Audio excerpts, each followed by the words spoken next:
नमस्कार, जयस TV news Bharat में आपका स्वागत है। मैं हूं आपके साथ गौरव झा। दिल्ली के मंगोलपुरी इलाके में रिंकू शर्मा नाम के एक युवक की हत्या कर दी गई।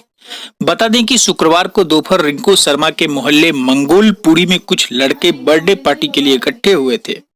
इसी दौरान इन लोगों के बीच एक रेस्टोरेंट का लेकर झगड़ा हुआ था। दोनों पक्षों की अलग अलग हिस्सेदारी थी। बता दें कि रिंकू की इसमें कोई हिस्सेदारी नहीं थी, लेकिन इनके मित्र सचिन और आकाश, जिनका रेस्टोरेंट था, इसके साथ पिंकू उर्फ जाहिद ने रोहिणी में एक रेस्टोरेंट खोला था।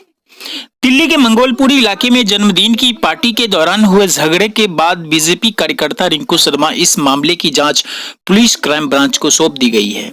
हालांकि बताते चलें कि हत्याकांड के मद्देनजर पुलिस ने किसी भी सांप्रदायिक एंगल से इनकार किया है।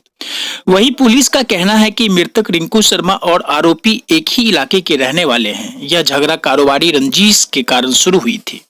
बता दें कि मृतक रिंकू शर्मा एक निजी अस्पताल में लैब टेक्नीशियन के तौर पर कार्यरत था। दिल्ली पुलिस के जनसंपर्क अधिकारी बिस्माल ने कहा था कि 10 फरवरी को एक इलाके के कुछ युवक जन्मदिन की पार्टी मनाने एक रेस्टोरेंट में एकत्रित हुए थे। चिन्मय बिस्माल ने यह भी कहा था कि कुछ युवक रिंकू शर्मा के घर पहुंचे और उसे चाकू मारकर घायल कर दिया। रिंकू शर्मा को अस्पताल ले जाया गया, जहां उसकी मौत हो गई। बता दें कि दिल्ली के मंगोलपुरी में बजरंग दल कार्यकर्ता रिंकू शर्मा की हत्या के दूसरे दिन शुक्रवार को इलाके में माहौल काफी तनावपूर्ण रहा। हालांकि बॉलीवुड के कई दिग्गज अभिनेता और अभिनेत्री भी ट्विटर पर बयान देते नजर आई। फिल्म अभिनेत्री कंगना रनौत भी इस मामले में कूद गई। कंगना ने एक वीडियो को रिट्वीट करते हुए कहा कि रिंकू शर्मा के पिता का दुख महसूस कीजिए। बता दें कि इस पर बीजेपी नेता कपिल शर्मा ने भी कहा था कि ये सभी अपराधी पकड़े जाने चाहिए और उनकी सजा के लिए फांसी है। दिल्ली पुलिस को चिंता करनी चाहिए कि दिल्ली में इस प्रकार हत्याएं क्यों घटित हो रही हैं। रिंकू शर्मा के परिवार को न्याय मिलना चाहिए। उन्होंने यह भी कहा कि आखिर कब तक हम अपने भाई और बेटों को खोते रहेंगे। हालांकि रिंकू शर्मा हत्याकांड पर सियासत काफी तेज हो गई है।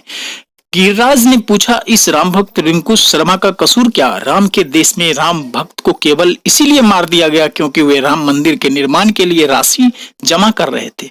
लिंचिंग का दौर रोने वाले अब अपनी मोमबत्ती बुझा के सो गए। बता दें कि बीजेपी से जुड़े और रेसलर योगेश्वर दत्त ने भी ट्वीट पर कहा कि मैं रिंकू शर्मा के परिवार के साथ हूं। देश राम भक्त रिंकू शर्मा की न्याय की मांग कर रहा है। आज की खबर में बस इतना ही। देश दुनिया की तमाम खबरों के लिए बने रहिए जयस टीवी न्यूज भारत पर।